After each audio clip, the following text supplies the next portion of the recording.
So, oh, I did want to share with you my cards today. I'm working with the Halloween Tarot deck. This is probably my very favorite deck. Close to the Rider-Waite, but it's got its own beautiful imagery, and it's just fantastic. You'll see why I love it so much as the reading goes on, I'm sure.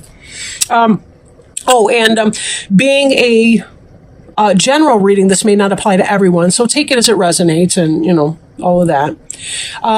This is the card from the bottom of the deck, and it is the Ten of Imps. Ten of Imps has to do with responsibility. You're feeling your burdens, right? Look at your humpback here. You can't even walk up straight. You've got so much heavy burden going on. So be careful as you're dealing with your responsibilities that you either don't leave things out or don't focus on things if you do miss them. This is a good time to be writing your lists, kind of tidying up all of that so that you have less stress. Sometimes when we overlook things, maybe we're late on a bill or some other thing, that's when we really start feeling our stress to the nth degree. So we'll see how that plays out. But anyway, wanted to point that one out. You guys have been working hard, a lot of you. Now, this is the card that covers you. This is your basic energy that's going on right now. That's the Ace of Bats. And this is about truth and awareness and awakening, right? This is the beginning of an intellectual idea. This is kind of, for some of you, it may be about getting an idea that you can use in business.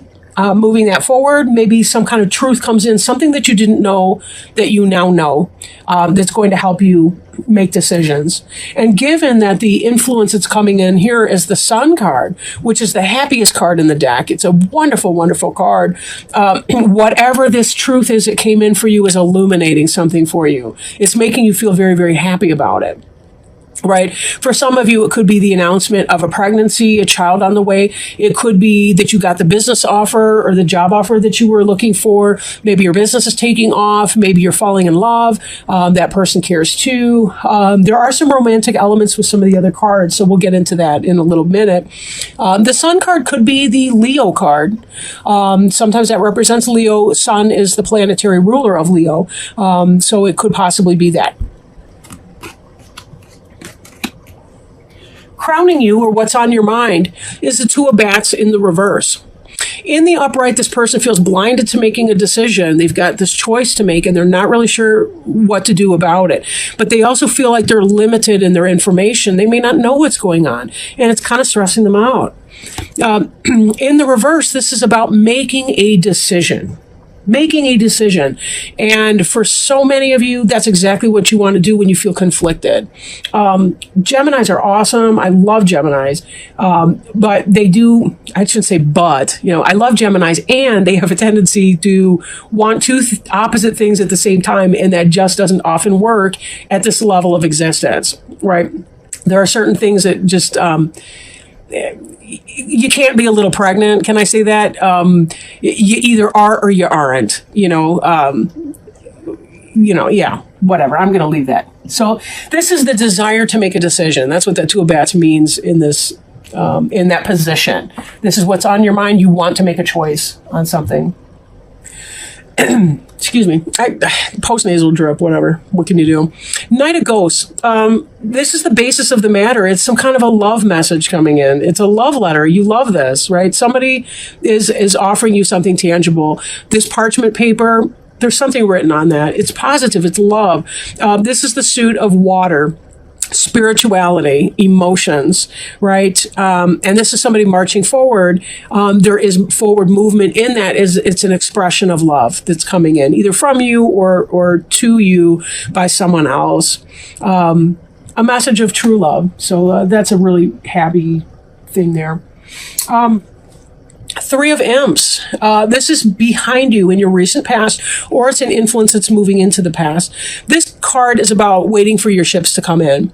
But one thing that I'm noting too, and I'll bring this up again a little bit later, but you've got two people here, both of whom are carrying or holding up wands, torches, essentially.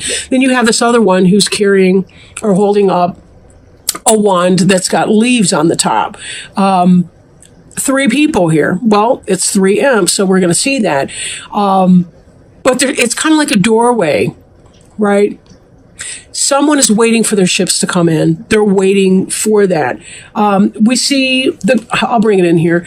We see the card representing you as the Three of Bats, which can indicate a third-party situation or some kind of heartache or something like that. And it makes me think these cards together in a sense.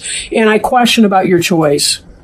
I feel some of you may be trying to make a choice between two different people even, and what to do about a situation, feeling stuck, right? Because you got two individuals up here, and then here's a third, and you got two here that seem to be twins, basically, and you've got, sorry, I forgot twins, Gemini, whatever, and then you've got this person over here coming in with their unique brand. So there could be some of that that's going on for some of you. Could be some of that.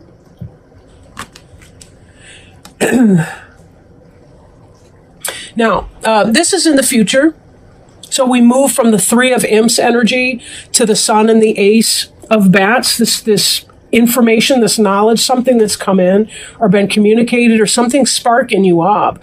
And this positive solar energy coming in. And here's the Queen of Bats. And she is the Queen of Swords in other decks. She's the Gemini, Libra, or Aquarius. Could be you or could be a fellow Gemini or a Libra or Aquarius.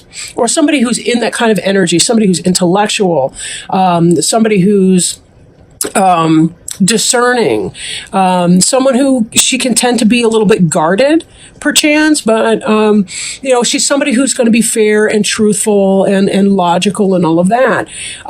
Sometimes she can be very decisive. She knows when it's time to cut something out that's not for her benefit. At other times,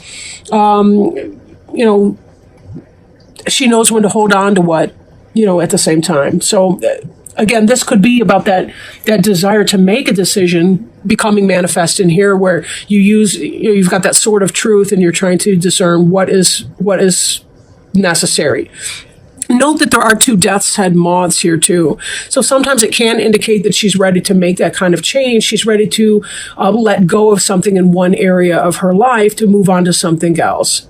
Right. But she's interested in the bat. She's not, luring him in to kill him or anything like that. So she's, she wants to do the right thing. And certainly there's that element of truth in that. But there's also something that came in, some knowledge or some truth, and she's trying to make sense of what that means and make some sort of decision about it. But whatever this information was, it came in, it made her very, very happy. And when I go again back to this thing at the bottom of the deck with the responsibility and just kind of feeling this ultimate sense of responsibility, the card right below that is this Ace of Imps. And the Ace of Imps, in the upright, this is about passion. This would be the Ace of Wands. What a phallic symbol. It's about passion, sexual passion or passion for life. The beginning of something, some new passionate movement that you can put into practice or make manifest. In the reverse, this could be the opposite of that. It could be maybe stagnation or stalemate in there. Maybe you're having so much responsibility that there's some kind of heartache or loss or what have you going on at home, that you're having a difficulty in reconnecting with that passion for some of you. Now, I don't want to forget anything. I'm sort of floating around following the story here. In your environment, we have the Ace of Pumpkins. And the Ace of Pumpkins is about new beginnings, something that's made material, something that's manifest. The beginning of a new business, the beginning of new wealth, new health, new opportunity. Again, something happened here. We have all these different beginnings, including the Ace of Imps over there that I just brought in. Something's missing from your present situation, that even though you're not in a bad situation at all, there's something that you are craving. Something's not being met. And some truth or some awakening, or you finally were able to put your finger on it. Haha, there's a finger right there. You were finally able to put your finger on it and recognize what this is, and it's, do I want to awaken this, whatever this is? How do I want to make use of this information? Somebody told you something, and it was most likely a love message. The truth is out. They love you. He or she loves you, and you're finally catching on.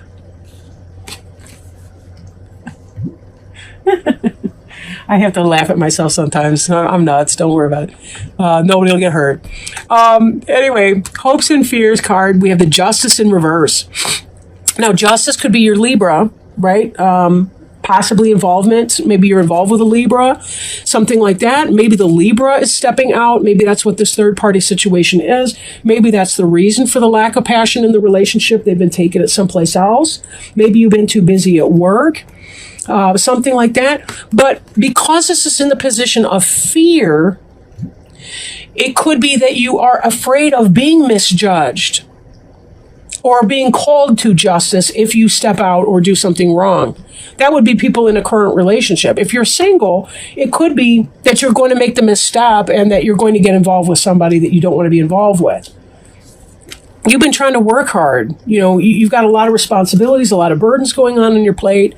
Maybe you don't want to make the wrong decision. Maybe if you're thinking about getting together with a Gemini, Libra, Aquarius person, you're afraid that he or she may not have your best interests. And you're afraid of that for some reason. Love can be very, very scary. You know, no lie. It can be very scary because we have to let go with people or it's just not going to work out anyway. You can't hold your heart in a tiny little cage and think that, you know, people are going to stick around for that. People want to feel something. They want to be there. They don't just want to go in the autopilot. They don't want that. It's not a long-term strategy in loving relationship. So the Hanged Man, this is the final outcome card for that. It kind of matches the sentiment of the Two of Bats, except on a spiritual level. What do I do here? Now, this is not a miserable, I guess that's a scarecrow. This is not a miserable scarecrow hanging here. The scarecrow put himself into that. And the reason was to get a change in perspective, a new view. He's not trying to trip on a head brush. That might be fun. I don't know. Maybe not for me. I hear a headache. But then again, it might realign my spine. Who can say? I'm babbling, whatever. But you get the idea. Here's this hanged man sitting there trying to get a new perspective, insight, awareness, to be able to make this decision that he or she is trying to make. Clarity. Clarity. If we don't spend the time in the meditation, how in the hell are we ever supposed to know what we're doing anyway? How are we supposed to know that? It's just not going to make any sense. In order to get to the place of forward movement, sometimes we have to stand still. And sometimes the fastest movement we can make is when we stand still and allow ourselves to go within and determine what is that I need to do. Because then and only then will we be able to make a decision. What are we going to chop out? What are we going to invite in? But if you're inviting somebody in a loving way, by God, put down that frickin' sword. Put down that sword. Oh, we had a jumper. I love jumpers. Somehow I feel like there's a little spirit standing right by my elbow that's popping them right out of the deck as I'm throwing them. All right. Impossible things. Oh my God, this sounds so funny. Working through disbelief, imaginative leaps, and fresh perspective. Oh my ever-loving God, thank you. Thank you. Fresh perspective. Isn't that what we said? The hangman is hanging upside down to change perspective. There's no use in trying, she said. One can't believe impossible things. I dare say you haven't had much practice, said the Queen. When I was your age, I always did it for a half an hour a day. Why, sometimes I've believed as many as 6 impossible things before breakfast. Alice is correct. It is indeed difficult to believe in impossible things. However, it is the Queen's viewpoint that resonates most with Alice. And when you receive this card, with you too. You are being asked to believe in something that seems impossible at present. This could be a miracle or something that seems too good to be true. It also talks of belief as a matter of discipline and practice. As the Queen says, she practices believing in impossible things. What if you were to practice believing in the impossible? If you were to spend half an hour each day meditating on a miracle, changing your thoughts, or focusing on creating an amazing life, you would slowly but surely expand your limits of possibility. If you devoted a half hour each day to creating wonderful changes within your life, what would you achieve? Financial breakthroughs, relationship bliss, physical healing? Devote yourself to something you wish to improve. When we do this, then just like the Queen, we too start to believe in impossible things because dedication steadily brings the impossible closer. In divination, this card represents a struggle to accept what seems unlikely. Devote regular time to improving a situation, becoming better at something you care about, or changing something for the better. Meditate on a miracle and believe in impossible things.